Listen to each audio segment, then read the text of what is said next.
Hello मेरे बच्चों, आज हम पढ़ेंगे हिंदी में तीसरी कक्षा के लिए। पाठ का नाम है नीम है हकीम।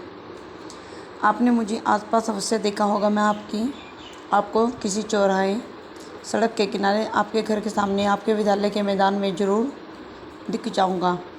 जी हाँ, आपने सही पहचाना है, मैं हूँ नीम। मैं ठंडे प्रदेशों में नहीं दिखता क्योंकि मुझे गर्म देश ही प्यारे लगते हैं। जाड़ा बीतते ही मेरे पुराने पत्ते झड़ जाते हैं और नए पत्ते निकल आते हैं। फिर मैं छोटे छोटे सफ़ेद फूलों से भर उठता हूँ। मेरी एक टहनी पर छोटी छोटी लगभग 19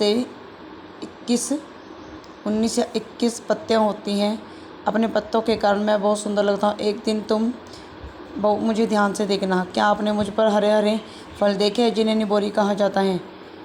मेरे इन फलों को पक्षी मज़े से खाते हैं। टेंटे करते हुए तोतों का मुझ पर अड्डा ही बन जाता है। कोयल भी दोपहर के शांत समय में मेरी डालियों पर बैठ के कुहू कुहू का राग अलापती है।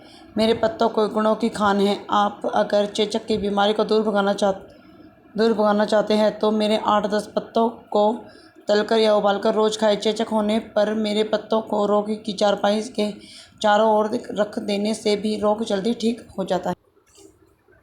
मेरे पत्तों के रस को या उसके लेप को किसी भी तरह घाव पर लगा देने से ही वह घाव शीघ्र अच्छा हो जाता है। मेरे सूखे पत्तों को अगर अलमारियों या बक्सों में रखे जाए तो वहाँ किसी भी तरह के कीड़े नहीं आते। तो देखा आपने, मेरे पत्ते आपके लिए कितने काम संवारते हैं। मेरी टहनियों के दातुन के लिए बहुत लाभकारी होते हैं। मसूड़ों से भी खून आना रुक जाता है और मेरी दातुन करते समय दांत मजबूत होते हैं। मैं चाहता हूँ कि मेरी टहनियों की दातुन एक बार अवश्य करें, तब आपको पता चलेगा कि आपके टूथब्रश से कितना बेहतर हूँ। मेरी पत्तियों के द्वारा बनाया गया लेप बालों से लगाने बाल स्वस्थ रहते हैं और कम झड़ते हैं। चर्म रोगों के इलाज के लिए भी इनका उपयोग किया जाता है। मेरे इतने सारे फ़ायदे हैं, इसलिए मुझे चमत्कारी वृक्ष कहा जाता है। मेरी छाल और गोंद से भी कई प्रकार की दवाइयाँ बनाई जाती हैं। मकान और फर्नीचर बनाने में भी मेरी लकड़ी का प्रयोग किया जाता है। मैं बीज में पैदा होता हूँ। बरसात के दिनों में मेरे बीज तैयार हो जाते हैं। तैयार होते ही इन्हें ज़मीन में डाल दिया जाता है। कभी मेरे जड़ों के पास भी मेरे नन्हे पौधे निकल आते हैं जिन्हें ज़्यादा देखभाल की भी ज़रूरत नहीं होती। मैं तेज़ी से बढ़ने वाला पेड़ हूँ। सावन में मेरी मजबूत डालियों पर झूले भी डाले जाते हैं। उस समय के खुशी से भरे चेहरे देख मुझे बहुत मज़ा आता है। आप सोच रहे होंगे कि मैं उपकारी पेड़ हूँ। सच में मैं टहनियाँ, छाल, फल आदि सब कुछ आपके लिए फ़ायदेमंद है। लाभकारी होने पर भी आप कभी कभी मुझे काट फेंकते हैं। सोचिए कि क्या आपका मेरे प्रति व्यवहार सही है या गलत। यह करने वाला आगे हैं। नीम का पेड़ कहाँ देखा जाता? विद्यालय में, घर में या सड़क के किनारे, चौराहे पर। ठीक है। नीम का पेड़ किस कारण सुंदर लगता है? अपने फूलों के कारण। ये सेकंड कंसर्न। अपने पत्तों के कारण वह बहुत सुंदर लगता है। किसके कारण लगता है? अपने पत्तों के कारण सुंदर लगता है वो। आगे है, निबोरी किसे कहते हैं? ये रहा। मुझ पर लगे हरे हरे फल देखे हैं जिन्हें निबोरी कहा जाता है। ये इसका आंसर थर्ड का।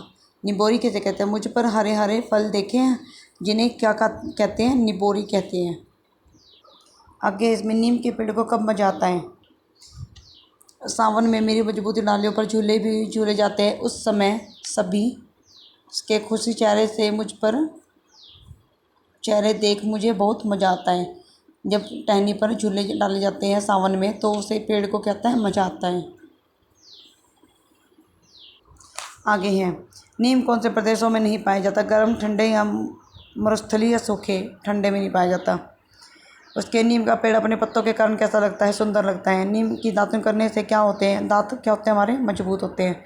इसमें दांत ठीक करना है। किस रोग के इलाज के लिए नीम की पत्तियों का लेप उपयोगी है? उदर रोग, श्वास रोग, चर्म रोग या वो चर्म रोग के लिए उपयोग। आगे रिक्तान। अपने डैश के कारण मैं बहुत सुंदर लगता हूँ। पत्तों के कारण डैश मुझ पर अड्डा बना देते हैं। तो नीम नीम के पत्तों के लेप डैश कम झड़ते हैं, बाल कम झड़ते हैं। मैं डैश से पैदा होता हूँ, बीज से पैदा होता हूँ। आगे डैश मेरी मजबूती पर झूले झूलते हैं सावन में। आगे नीम के पत्तों का लेप किस काम आता है? बालों में, चर्म रोग के या घाव के? नीम का पेड़ तो हर चीज़ में काम आता है। फर्नीचर बनाने के लिए काम आता है हमारा। दांतों के लिए नीम लाभकारी क्यों है? दांत अगर हम दातुन करेंगे तो हमारे दांत मजबूत रहेंगे और मसूड़ों में से खून भी नहीं निकलता है, मीन्स खून भी नहीं आता है। नीम को चमत्कारी वृक्ष क्यों कहते हैं? क्योंकि इतने सारे फायदे हैं इसके, इसलिए इसके चमत्कारी वृक्ष कहा जाता है। नीम चेचक की बीमारी को किस उपयोगी है? चेचक की बीमारी को दूर भगाने के लिए 8-10 पत्ते उबालकर इसे रोज़ खाए, चेचक की बीमारी ठीक हो जाती है। नीम का पेड़ किस बात पर विचार करने के लिए कहता है? नीम का पेड़ उपकारी होता है सच में। मेरे पत्ते, टहनियाँ, छाल, फल आदि आपके लिए क्या है? फ़ायदेमंद।